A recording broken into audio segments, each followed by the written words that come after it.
I'm from island of Haiti. Life up there is very rough. The politics is very bad in Haiti. I left Haiti in early 1968 for better life, better education. If I have made that journey, I get to America, I want to live American dream. On October 29, 2002, a boat filled to capacity arrived on the shores of America, filled with the hopes and dreams of hundreds of immigrants. Thousands have died over the past few decades, making the same journey.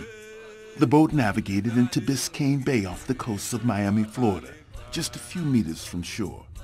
As the boat approached, men, women, and children spilled from the deck into the warm bay waters.